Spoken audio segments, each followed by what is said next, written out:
Kamusta mga tol? Eto na ang Robin ni Jordan ang nagpasikat ng point forward sa NBA, Scottie Pippen! Overrated o underrated? Abay, tirahin na natin yan. Pero bago yan, hatsara muna tayo. Focus lang sa goal. Okay, game 6'8", 228 pounds, dating 5th overall pick noong 1987 draft. 6-time NBA champions, Chicago Bulls, 3 times All-NBA first team, 2 times All-NBA second team, tapos 8-time All-NBA defensive first team ha, at 2-time All-NBA defensive second team. Ay, pari pa no? At NBA steals leader noong 1995 season. So syempre naman, kung meron Jordan, meron ding Guy at meron ding Pip, diba? Ang kinokonsidera ng marami na isa sa greatest small forwards of all time. So history muna, paano nga ba naging point forward ang laro nito si Scottie Pippen?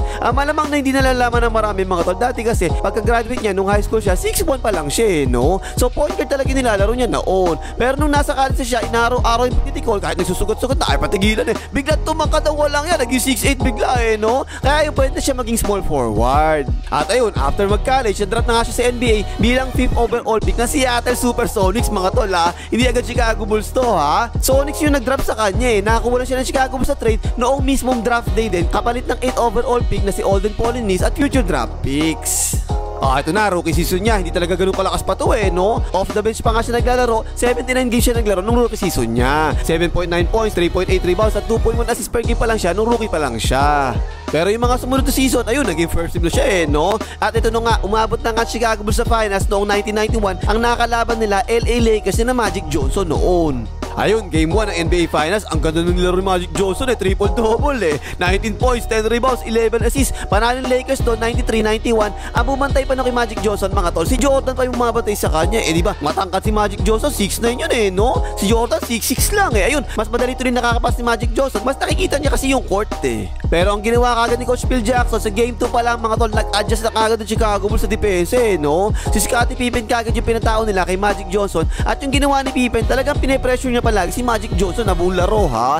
Take note mga tol, na noong 1991 kasali na sa NBA All Defensive Second Team si Pippen, kaya malakas na talaga dumipensa noong 1991. Ayun, mula game 2 hanggang game 5, Bulls na ang nanalo palagi. Nagtala pa rin naman si Magic Johnson na mataas na stats, 18.5 points, 7.5 rebounds at 12.8 assists per game noong si Pippen ay bumabatay sa kanya mga tol ha. Pero nung game 2, 4 out of 13 lang siya sa field goals. At doon na talaga bilang na bago takbo ng series kasi tinambakan ng Bulls yung Lakers sa game 2, 107-86 eh. At tumira lang si Magic Johnson, 39% na sa field goals mula game 2 hanggang game 5. Yan yung isang patunay ng depensa ni Scottie Pippen mga tol eh, no? Kung titignan nyo mabuti, 6'8" yan, pero yung wingspan niya ang haba talaga. 7'4" ang wingspan ng hayop eh. Tapos athletic pa, bato-bato pa yung katawan niya ha. Kahit mukhang manipis yung katawan niya, bato-bato talaga yan, napakatigas yan eh. At tapos ang bilis pa, tsaka mataas pa tumalon, diba? Noong panahon na yan mga tol, para sa akin, yung fitness ni Scottie Pippen, yan talaga yung masasabi mong napaka-perfect na katawan para sa isang small forward sa NBA. Tapos dahil ka sobrang haba ng wingspan niya, nagagamit niya sa mga pang-steal niya, diba? Lalo na sa mga anticipation sa mga passing lanes. Naging steals leader pa nga siya noong 1995 season with 2.9 steals per game. Dalawang magkasunod na season yan mga tol, 2.9 steals per game ginagawa ni Pippen eh. At nung nasa Bulls siya, consistent talaga, around 2 steals per game siya kada season. Pati shot blocking yan, okay rin mga tol ha. Nag-a-average siya 1 block per game noon na, small forward to ha. Kaya nangyari pa nga noon mga tol, siya pa nga yung nagiging leader ng Bulls sa blocks per game eh. Lalo na eto sa mga pag-contest ng mga tira, nako po, kapag si Pippen na tumatao sa'yo, kasama mo talaga, ang hirap makakita ng bakal kasi ang ganda ng laterals niya, ang haba pa ng kamay niya, tapos masasabayan ka pa talaga, maganda pa yung timing niya, no, di mo na makita talaga yung bakal pag tumitira ka. Tapos point forward nga to, diba? Eto mga tol ha, noon nag-champion ng Bulls ng 6 na beses, si Scottie Pippen yung naging leader nila sa assist sa 6 na taon ha. Pati noong wala si Jordan mga tol, 1993 hanggang 1994 season ha, si Scottie Pippen din yung naging leader nila sa assist with 5.6 assists per game. Ang pinakamataas niya naging average noon, 21 points per game, 7 rebounds, tsaka 7 assists per game noong 1991 hanggang 1992 season. Teka lang, baka sabihin nyo naman, tol, ang baba naman yung stats na yan. Walang-wala yan sa ngayon ha. Sina Lolo Bro, tsaka Papa Luka pa rin siyang ganyang stats eh. Kasi malaki naman yung pagkakaiba eh. Kasi nung panahon na yan, hindi isang tao lang yung palagi may hawak ng bola, di tulad ng idol nyo eh. Triangle offense yan mga tol eh. Lahat ng players, triangle offense, nakakahawak talaga ng bola. Tapos 7 assists per game yung ginagawa niya doon. Hindi yung stat pattern na player, di gaya ng idol nyo. At nung panahon na to mga tol, yung maganda kay Pippen, maganda rin yung rebounding niya kasi eh, no? Nag-average pa nga siya siya 8.7 rebounds per game noong 1993 hanggang 1994 season. At tapos kapag siya yung nakaka-rebound, eto na talaga kadalasan doon nagsisimula maka-fast break ang Chicago Bulls kasi marunong siya magdala ng bola at pumasa sa mga fast break ito kung hindi nyo naalala mga tol, ang starting point guard ng Chicago Bulls noong pangalawang tripit nila, sino ba? Di ba si Ron Harper, yung napangasawa ni Aling Maria, at yung naging anak pa nga nila si Dylan Harper na naglalaro ngayon sa NBA. Yung si Ron Harper mga tol, shooting guard naman talaga yung position nun bago siya kinuha ng Chicago Bulls So pwedeng gawin ng Chicago Bulls yan kasi andyan si Scottie Pippen para tumulong sa pag-point guard. Kaya nangyari tuloy, ang tangkad talaga ng line ng Chicago Bulls, lalo-lalo na sa perimeter.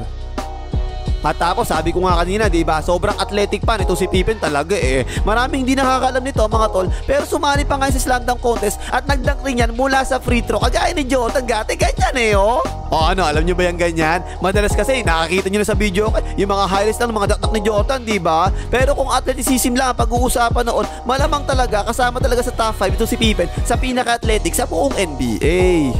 At yung maganda pa dyan mga tol, talagang ginagamit ni Coach Phil Jackson yung advantage nito sa height Ganito kasi tingnan nyo si Harper 6'6", si Jordan 6'6", si Pippen 6'8". Now ang nangyari tuloy sa defensive matchups, kagaya nung nakatapat ng Chicago Bulls ng Utah Jazz noong finals noong 1998, ang bakot ng Jazz ang liliit, diba? Si Stockton 6'1" lang, so ginawa nila, pinandepensa nila yung kay Harper. Si Hornacek na 6'4" naman, ang tinao nila kay Pippen na 6'8", at si Brian Russell naman 6'6" o kaya 6'7", yun naman yung pinantao nila kay Jordan na 6'6" din. Nakita nyo ba mga tol? Doon pa lang lugi na talaga kagad yung Utah Jazz sa mga matchups. So dahil mas malaki si Pippen, pwede talaga niyang poste si Hornacek, diba? Hindi naman talaga yung madalas nangyari sa buong series, pero actually talagang ginagamit ni Coach Phil Jackson si Pippen na pang poste sa mga triangle opens niya. Ang laki threat kasi talaga nito sa poste mga tol kasi kadalasan meron siyang height advantage palagi, tapos scorer pa yan, tapos siya pa yung assist leader ng Chicago Bulls, so ang hirap talaga idobutin niya kapag mo poste Tapos outside shooting, eto sala sa 8, sala sa lamig tong outside shooting nito Pero noong 1995 hanggang 1997, tumira siya ng 37.4% sa 3 points at 36.8% sa 3 points sa 5.2 3-point attempts per game sa dalawang magkasunod na taon.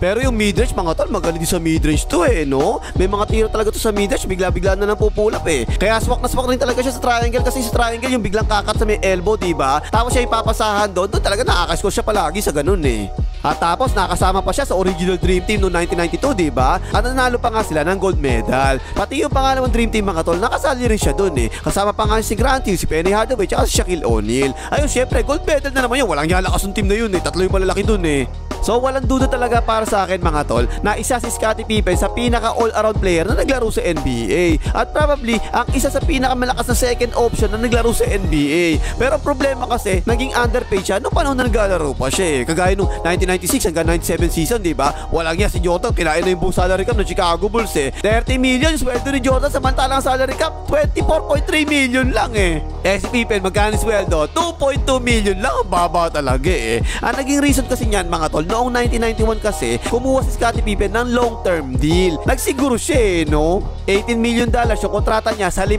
taon. Nangyari, biglang lumobo yung salary ng mga players sa NBA kasi lumaki yung revenue ng NBA, diba? Ayun, napag-iwanan tuloy yung sweldo ni Pippen. At probably, yan yung isang reason kung bakit umalis siya sa Chicago Bulls after ng pangalawang tripit nila. Ayun, lumipat na nga siya sa Houston Rockets, 5 taon yung kontrata niya doon, 67.2 million, yun malaki na Sign and trade galing sa Chicago Bulls. Pero mga tol, isang taon pala siya sa Rockets, na-trade na kagad siya sa Blazers at doon na nga niya tinapos yung 4 na taon pa sa karir niya.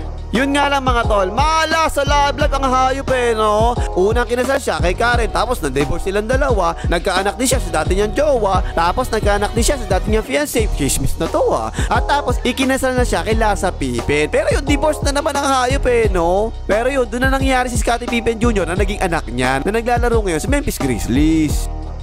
So yun mga tol, ang tanong natin kanina overrated ba o underrated talaga itong si Pippen? Para sa akin mga tol na talagang nakapanood dati kay Pippen nung naglalaro pa siya, underrated talaga itong si Pippen para sa akin kasi kung walang Pippen, panigurado, walang 6 na championships, so si Jordan. Hindi nga makapanalo sa playoffs yun, wala pa si Pippen At tapos yung tingin ko, kahit sa ang team mo ilagay si Pippen nung panahon na yun, for sure talaga, malaki may tutulong niya para makapag-champion yung team na yun Kasi nung panahon na to mga tol, o kaya siguro kahit sa panahon ngayon, yung pag-usapan natin, maghanap ka ng player na kasing level ni Scottie Pippen sa offense at saka depensa, yung bang 10 times nakasama sa defensive team at 5 times nakasama sa All-NBA team. Meron bang ganon? Parang wala walang ganyan. Sasabihin siguro ng iba, tol, si Kawhi Leonard kaya tol, pwede kaya yung ganon? Kung ako ang papipiliin mga tol mas okay pa talaga para sa akin si Scottie Pippen kaysa kay Android number 2 kasi consistency, injuries, tsaka kaartihan sa katawan. Nako po, lamang na lamang talaga si Pippen sa mga ganun eh. At kung small forward lang ang pag-uusapan natin, si Pippen na siguro yung pinakamagaling na player na pwede mong isama sa kahit sino pang star player ha. At panigurado mas tataas ang laro ng star player na yon kung makakasama niya si Pippen kasi si Pippen yung gagawa ng mga bagay na ayaw niyang gawin eh. O ano pang imagas, malike mga haters Scottie Pippen.